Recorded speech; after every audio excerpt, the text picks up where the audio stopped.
Motherhood. 1 minute, you're Mom of the Year. I love you, Mommy. Then the next, not so much. From bath time to bullying, from potty training to puberty, parenting is full of challenges. But one thing is for certain, you are not alone. Welcome to Modern Mom Probs. I'm your host, author, mother, parenting expert, Tara Clark. Join me while we tackle today's modern mom problems.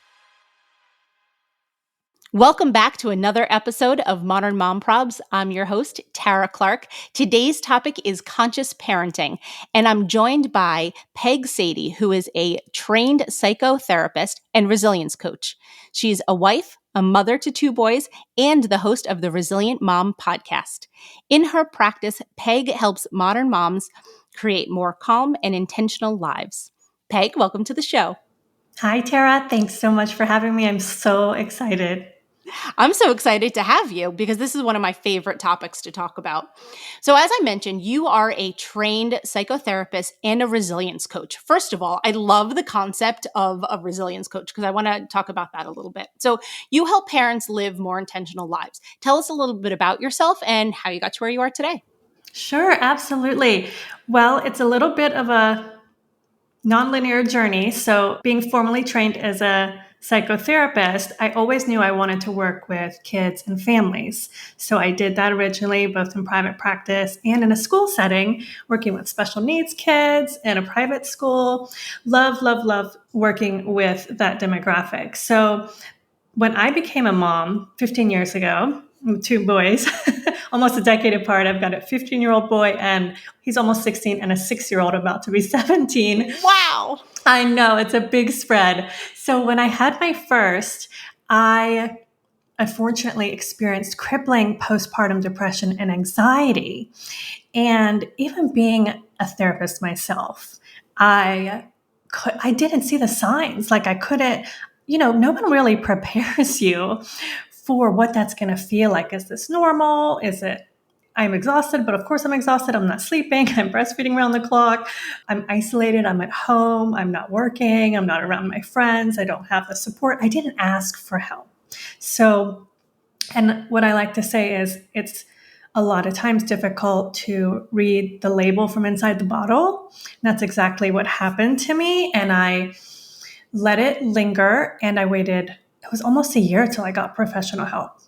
So at that point, it was really bad, really dark, and it took me so much longer to recuperate. And during my healing journey, I felt like there was a missing component to talk therapy and medication.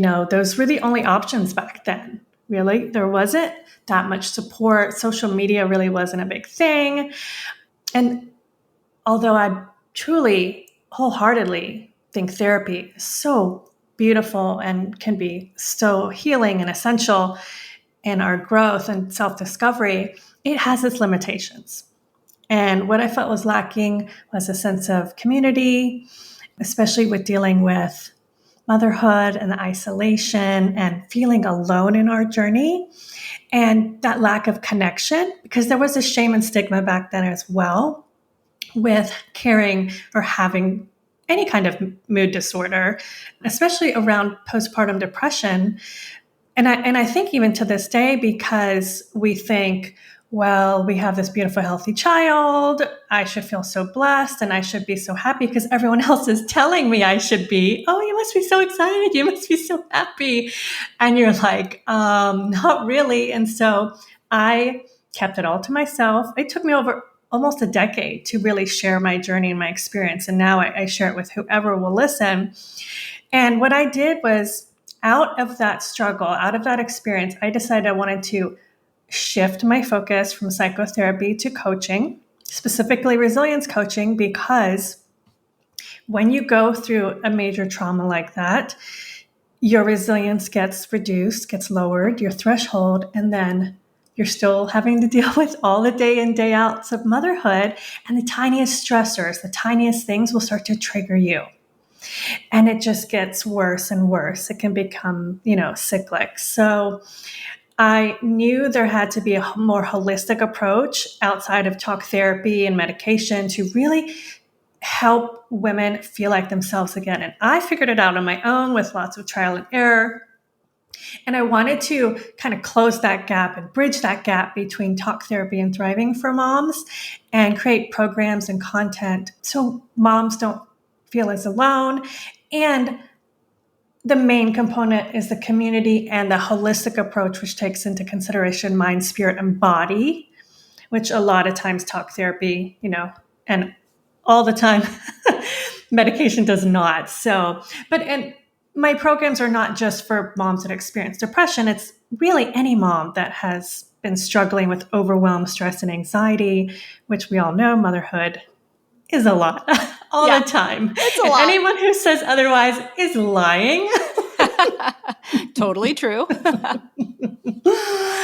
So, how do you build up resilience in a mom?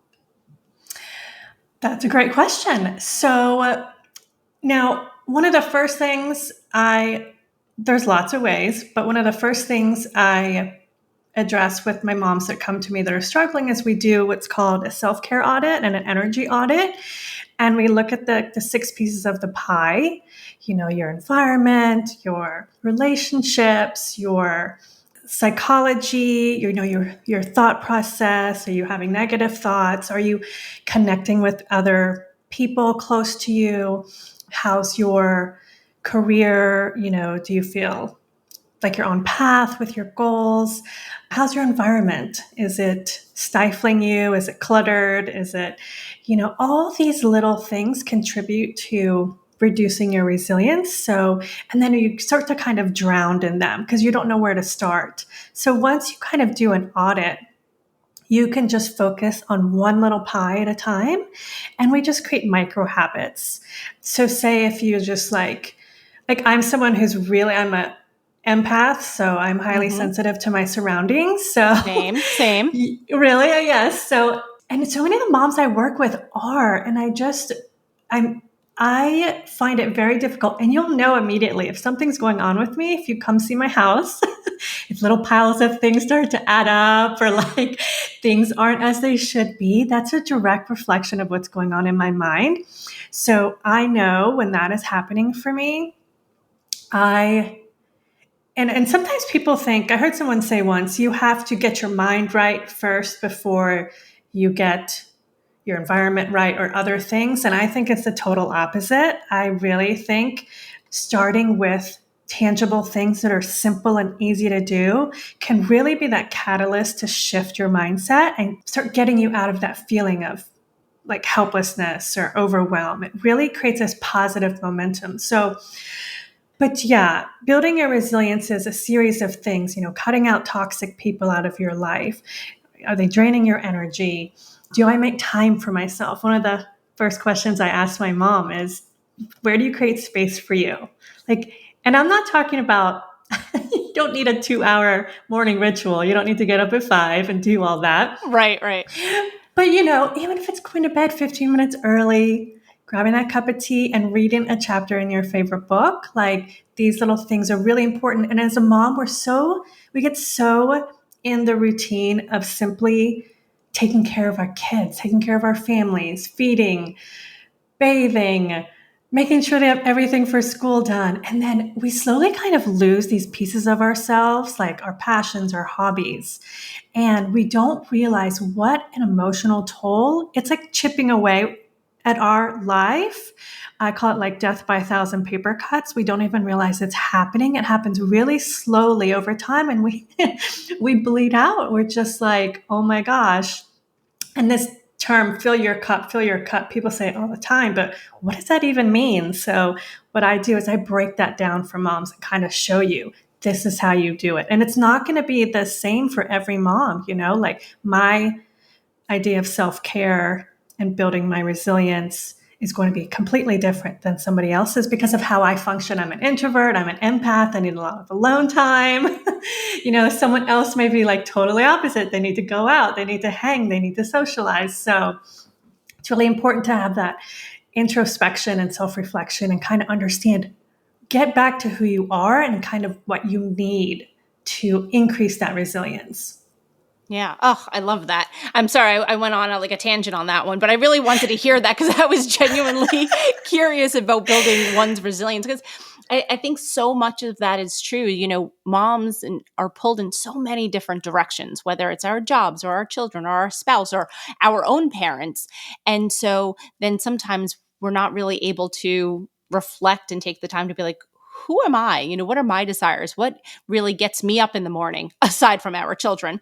But Right? what drives my passion? And I've noticed too, and I have to say I'm pretty lucky, is like as my son is getting older, because he's nearly 10 years old, I am able to carve out more time for myself than when he was younger. And I'm sure that you could agree because your children are older as well. Yes. So, or especially the oldest one is older. And so that, you are able to carve out that time, whether or not it's sitting on the couch next to your child while they read a book and you read a book, and everyone could kind of have their own sort of parallel play together, right? I think that's a big difference from when you're raising toddlers and infants. Oh, exactly. And I call that young stage, that like birth to 3, I call those the survival years. Mm-hmm. And your self-care at that point, which I get moms on all ends of the spectrum, it's going to look drastically different than, say, someone like me with a 6-year-old and a 15-year-old. Like Mm-hmm. sleep is going to be on your self-care list. Yep. You're not going to be worrying about like journaling and meditating and doing all these things that I feel like societal informational pressures, people telling you should do all these things, where that is just not realistic at certain times Yep. in motherhood. And I just want moms to understand that that's okay, Mm-hmm. and to give yourself grace, because we hear and we see people exercising, getting their, before kids body back within months and all this stuff. And Yep. it's Yep. so like, okay, this is not always realistic, people. You don't have to be like, oh my gosh, it was today. I saw something on social media. It was a photo of a mom. She had like a tiny infant, like a newborn. And it was in one of those baby Bjorns. Mm-hmm. And she's on her spin bike, her Peloton or whatever. And she had something in her sports bra. I don't know if she was breast pumping at the same time. She had like something. Wow. Yes, girl. And then Wow. she had a little, like a shovel. It was some plastic thing. Anyway, while she was spinning on her bike and pumping breast milk, she was pushing the baby Bjorn back and forth as she was doing that at the same time. And I guess her husband walked in and videoed her. And, Mm-hmm. she put the clip on social media. But Yeah. like that's great if you have the energy to do that and the will to do that. But like most moms are not going to. Right. Like I was lucky to just get a shower. And like, I remember putting my baby in the baby Bjorn, and he would scream the whole time I was in the shower. Half the time I'd get out with shampoo still in my hair. Yes, Being like, I remember those yeah, days.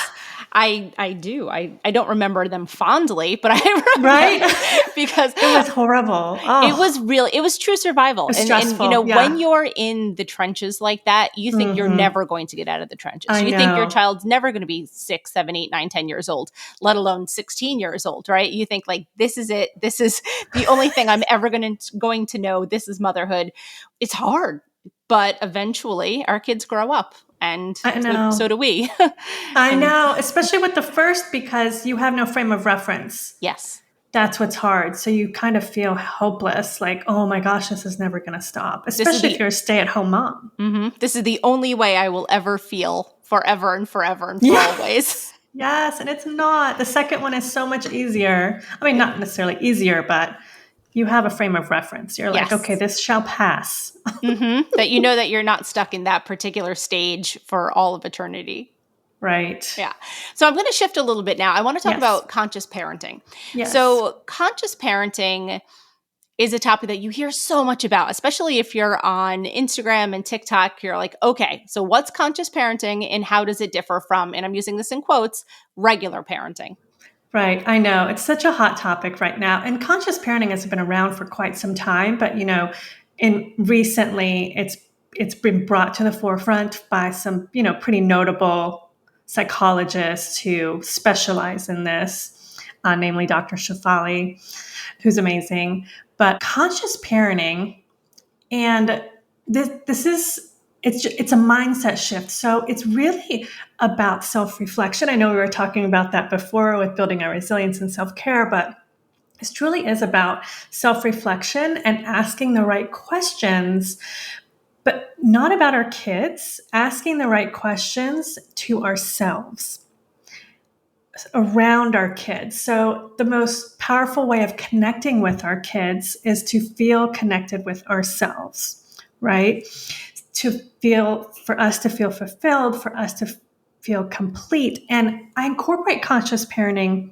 in my program because I think it's such a vital part of our healing and growing journey. There's nothing like having a child to kind of put a mirror up to you and bring up all your past stuff. Yeah, It is absolutely. unbelievable how they do that to us. And it's like we can go our whole lives, even our adult lives, compartmentalizing. We're like, I'm fine, I'm resilient. I put all this stuff behind me. I've worked through all this. And then we wonder, boom, we have a kid and we like open up like a crater, these wounds and these traumas for our past, and we realize, well, what is happening? Why is this coming to the forefront? And that is what our children do. They reflect back to us what we haven't healed in our own lives. So we tend to want to control our kids, tell them what to do, and view them as part of us. And the conscious parenting shift is simply just viewing them. And I know you speak to this too as well, Tara, as they're a separate human being, all encompassing with their own feelings, their own emotions. They have the right to have agency over their body, what they want, what they need, just like we want. But we have this antiquated dynamic that we've been passed down from generations previous. You know, kids should be seen, not heard. How dare they disrespect you and this and that. But no one wants to be told what to do. No. No one wants to be told that their feelings aren't valid. How many times have you told your kid, why are you crying? That's nothing to cry about. Or calm down. Why are you upset? Can you imagine if someone told you that when you were upset? I know. I mean, that's enough to start a fight right then and there. Right. So why would we talk to our kids that way? So it's really all about reshaping how we interact with them and how that affects who they grow into and who they become and how they begin to trust themselves and learn how to maneuver the world around them based on their interactions with us. Because if they have no sense of self, no sense of agency, if they can't trust to make good decisions on their own and have a back and forth dialogue. Obviously, there are certain things. I mean, you have to brush your teeth. You have to you have to go to bed on time. I'm not saying like let your kids run free and wild. I mean, I'm sure there's people that believe that, but you know, within boundaries. So they're just tiny humans, and who are we to deny them their feelings and to validate who they are? So by releasing them, we release ourselves, and we make it not about us. We make it not about us needing to control them, because then they go out into the world one day and they're looking to authority to tell them what to do. They're looking to someone else to tell them, what do I need? And then there's so many of us that are lost for so long thinking, why is it so hard for me to find out what I want? You know, we get into relationships that aren't healthy for us, job paths that aren't fulfilling to us. And it all kind of stems from that innate uncertainty of not like connecting with ourselves. And part of that is based on that.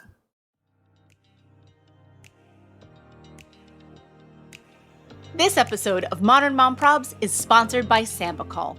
Fall is right around the corner, and you know what that means. Cooler weather, layers, and of course, the kids are heading back to school. Did you check off all the items on that never-ending back-to-school list? New clothes, notebooks, pencils, brand new backpack. The kids want it all. But have you thought about how to help keep them healthy when they're heading back to school? That's where Sambucol comes in. My son and I recently started taking Sambucol every day to help support our immune systems so we could keep doing what we need to do. Sambucol is made from premium European black elderberries, which are natural sources of powerful antioxidants and key vitamins like A, C, and E. They help support a healthy immune system and help you power through your day. What's so great about Sambucol is they have tons of different ways to help your daily helping of black elderberry, like syrups, gummies, chewable tablets, drink powders, capsules, and more. They even have products made just for kids. My husband, my son, and I all take Sambucol. We love the gummies. We eat them right after dinner, but before we start the nighttime routine, it's sort of just like a nice little treat and a nice way to end the day. So make a healthy immune system part of your back-to-school strategy this year with Sambucol. My listeners get 15% off their next order of $9.99 or more at SambucolUSA.com by using my promo code MOMPROBS15 at checkout. That's 15% off your order of $9.99 or more at SambucolUSA.com. Use code MOMPROBS15 at checkout. Okay, here's a pro tip. Save this promo code and website address in your Notes app. I know you're busy. Too busy to remember a promo code or to sort through episodes to find it again. Save it and use it when you have a few minutes to shop. The code again is MOMPROBS15 and the website is SambucolUSA.com.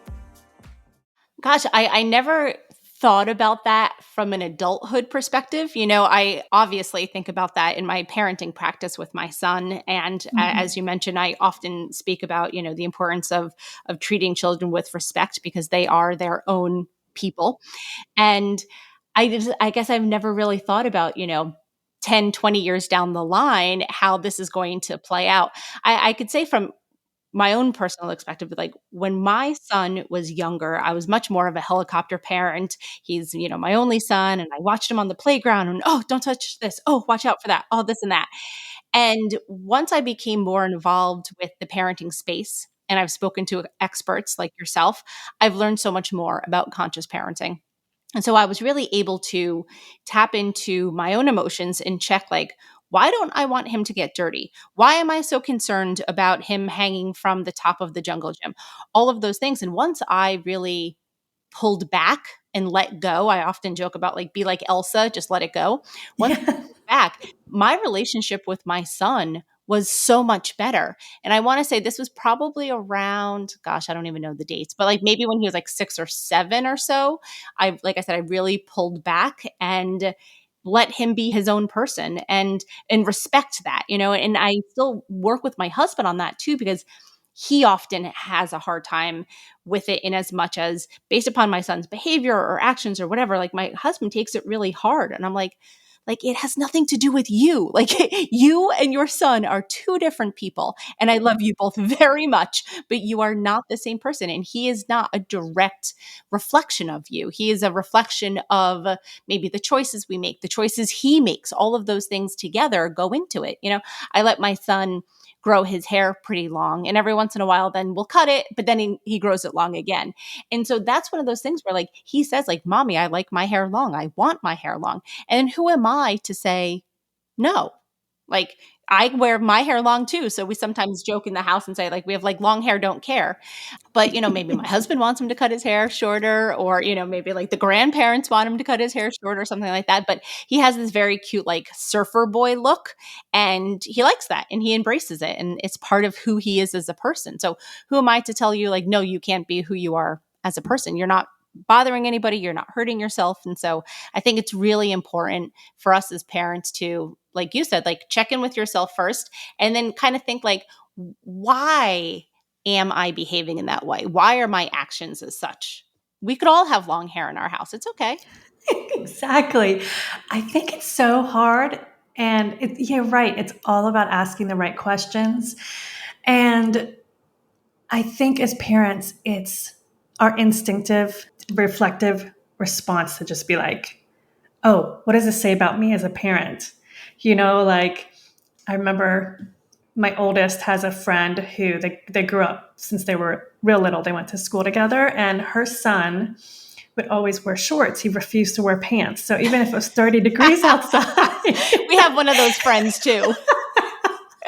he never, and still to this day, he will not wear pants. And recently, my son doesn't wear pants anymore either, but he's a teenager. I'm like, okay, you know, it's not, But when they're little, you're like, I can't send this kid to school because you're like, oh my God, all the other teachers, the parents are going to judge me and be like, what's this mother sending her child to school in 30-degree weather in shorts? Yes, that's what my mother always used to say to me. I remember, I'll never forget it. One time, I think it might have been like May or April or May, and I wanted to wear a certain outfit. It might have been shorts, it might have been a skirt. And she was like, no, you can't wear that. Like, what would people say? You'll freeze. That's a terrible idea.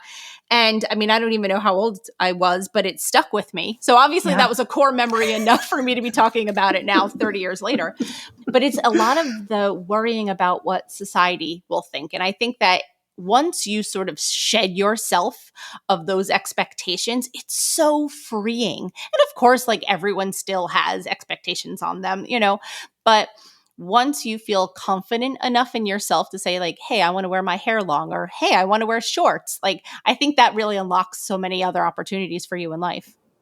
Oh my gosh, so huge. Just shedding those expectations. And like you were saying, like sometimes it's hard to get both partners on the same page because they have this rigid idea and belief that their child is going to be this way. And we start that expectation before they're even born, we've even met them and know their little personalities. Cause like my boys are complete opposites, right? So they totally their personalities. And that's another component of conscious parenting is knowing which child they need to be addressed differently. They're going to need different things from us, different kinds of support. And I'll remember my oldest, I think he was in 3rd or 4th grade, and we're going to soccer, and he'd been playing club soccer since he was 3 years old. And he was very talented. And one day we're driving right after school and he's in the back, and he's my introvert. He's my like empath, sensitive. And he starts silently crying in the back. And he's like, I don't want to go, Mommy. And I'm like, why? He's like, I just don't like soccer anymore. I don't want to go. He was like 8 or 9. And I'm like, conflicted, right? So I'm like, we've spent all this time, and it's club soccer, it's energy, traveling, going, to practice, spend all this money, and he's talented. And we're there. It's not like we see what's happening. It's not like he's, nobody's being mean to him, right? The coaches, everything is great, but he is just not feeling it anymore. So my husband and I were talking about it, and we decide, well, we're going through the pros and cons, and we're like, well, if he quits now, do you know how hard it's going to be to get back to the same level, because he's going to be behind everybody, because everyone starts when they're like 3 years old. And you know what? I just had to self-reflect in that moment. And thank God my husband got on the same page with me. But I was like, we can't do this to him. He needs to... If he doesn't want to play soccer, he shouldn't have to play soccer. I don't care if he's good. I don't care if he is talented. I don't care, what we've put into it up until now. And we let him quit. And you know what? He started trying different sports. He found what he loved, what he was good at, and what he's passionate about. And now he's going into his sophomore year, and he's 3-season varsity athlete, winning area championships as a freshman, not in soccer, but in track and swimming and cross country. And he even went back to soccer in middle school on his own accord. That was right before the pandemic, so it shut down. But, we released those expectations, and all we just decided to do was support him in whatever he chose. And we were there for every practice, when they're younger, obviously, but, there for every game, there for every meet. And because I see so many parents like pushing their kids when they're young, and I'm sorry, but your 3-year-old doesn't know what sport they want to play for the rest of their lives. But I see parents living vicariously through their kids. Yes, I see that a lot. I see that more often than I wish were the case. Yeah, it's sad. And the young years are when they should be dabbling and trying everything. That's when you kind of find out like what I really like to do. And he played basketball, he played soccer. He kind of discovered that like group sports weren't like, although he still likes them and enjoys them and he's done them, like he really likes, the singular individual sports, so, but it's about their personalities, it's about what they like. Yeah. That's true. My son is very similar. He is also an introvert. He's incredibly empathetic. And also when he was younger, we dabbled in a lot of things, soccer, this and that. He never liked traditional sports. So he is more of an American Ninja Warrior parkour fan, and Oh, he like very cool. really excels in that, which fits his personality. It fits his temperament. He likes to compete against, obstacles versus like as a team player. He likes to play this game Mm-hmm. called Gaga, which doesn't have formal teams, but if there was a Gaga, some sort of, I don't know, an association, he would totally be involved in that. So he's definitely a non-traditional kid. And Yeah. that we as parents had to come to terms with that. My husband Yep. in his mind was thinking like, football, baseball, Mm. basketball, all of that kind of stuff. And it just didn't Mm-hmm. resonate with my son. And so we had to pull back and let go as parents so that he could find what he loves. And he did. And he, like I said, he really excels with parkour and Ninja Warrior activities like that. So I think that's so important. I'm really glad that you shared that about your son too. Such an important frame of reference. And it's funny that you said that. And my husband was the same way originally. He's like, oh, we have boys. We're going to do all these things. And who knows what our youngest will end up doing. But because my husband did those. And I'm assuming your husband did too. He He did did, yes. football, baseball, and basketball in All high 3 of school. So, those. yeah. In elementary school, So, my in high school, my husband was incredibly academic, so he was really just focused on studying in high school. But in elementary school, he played all of those. got it. Yeah. So we create these scenarios in our mind about what our kids are going to be and do. Yeah, it's fascinating, really. But you're right. Once we release that and focus on them, then you see them really blossom.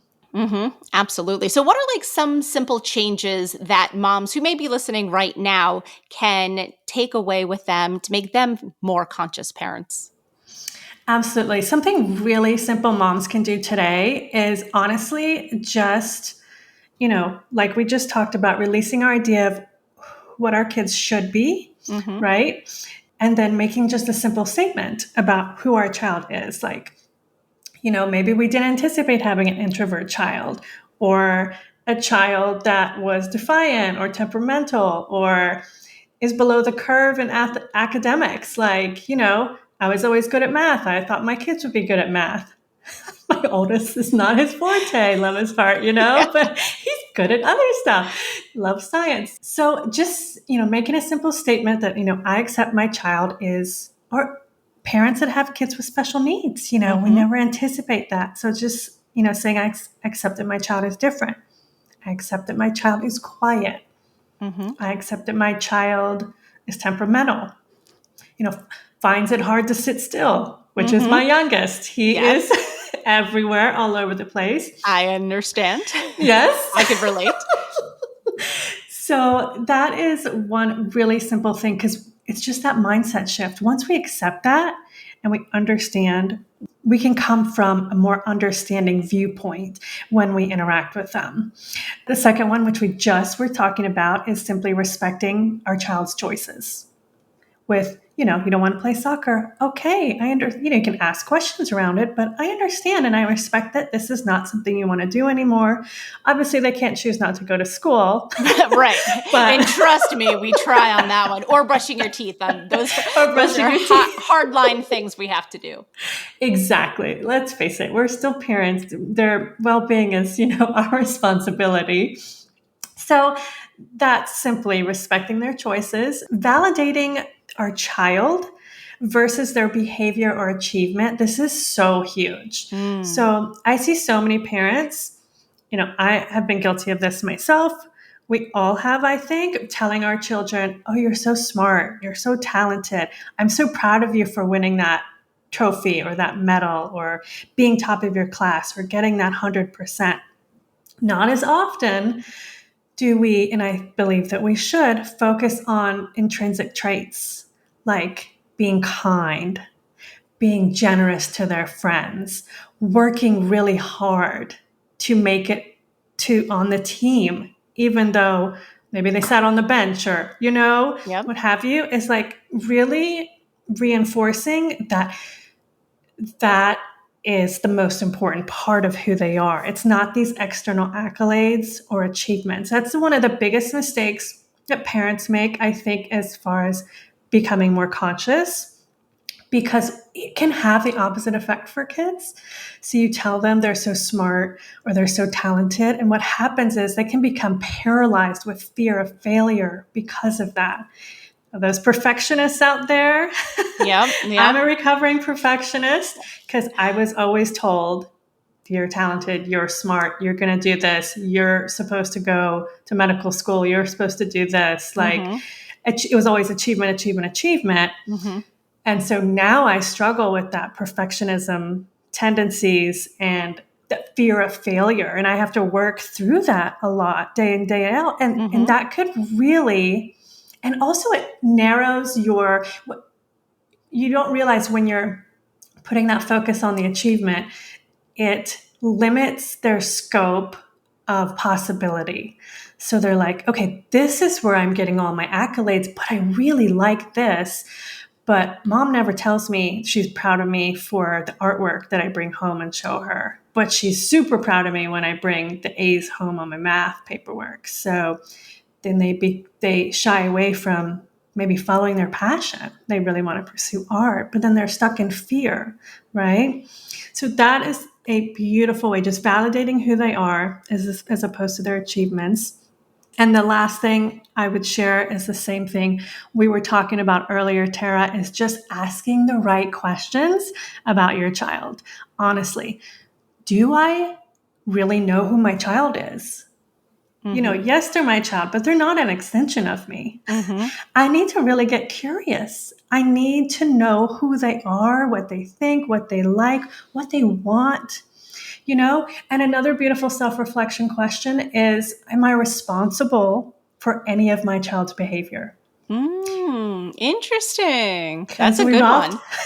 Right? It's like an aha moment for so many parents because we often think, oh, when they're bad, that's on them. It has nothing to do with me. And we label them bad, good, smart, what have you. And that's detrimental. So if you really sit and reflect, because so many times, like it's so funny, like my husband or I will say something to the kids and I'll be like, you can't tell them not to yell if you're going to yell, or you can't wear your shoes in the house and then tell them not to wear their shoes in the house. So you can't get mad about these things. But kids repeat what they know and what they see. So it's not in a bubble. I remember in private practice, parents would bring their kids to me and be like, fix my child, right? And I'm like, okay, your child is a symptom of what's going on right now in your family. This is not your child's problem to fix.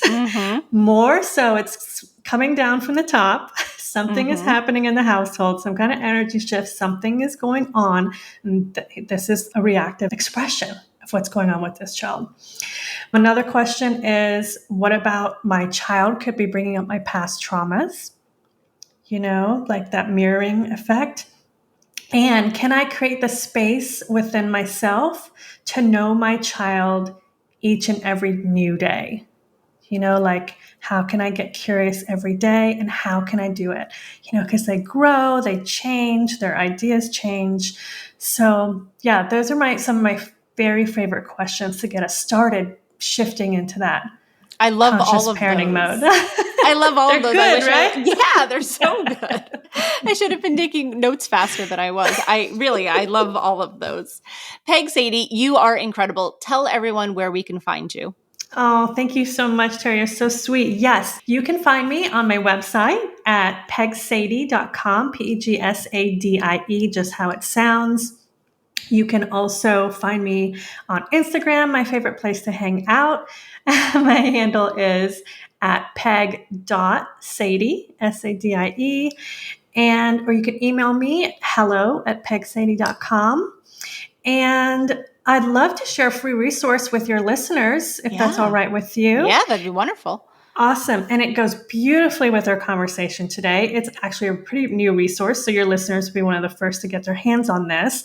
And it's actually a Conscious Parenting 101 masterclass. Amazing. Yes, I love it. And it's actually the exact same masterclass that I have right now in my membership coaching program, Resilient Mom Academy. So that's the first in a series of, I think, 6, and I'm continually adding on to that. But this is like the basics. So if you're interested in like going deeper with this and kind of learning about some fundamentals, you can go to my website /links, and I'll also share a link with you that you Yes, can I share will with your put, listeners. It's yeah, completely free, and love it. yeah. Thanks, Peg. Thank you You're so so much for welcome. My joining today. pleasure. All right, we'll Thanks talk. for having me. You're welcome. We'll talk soon. Bye. Bye.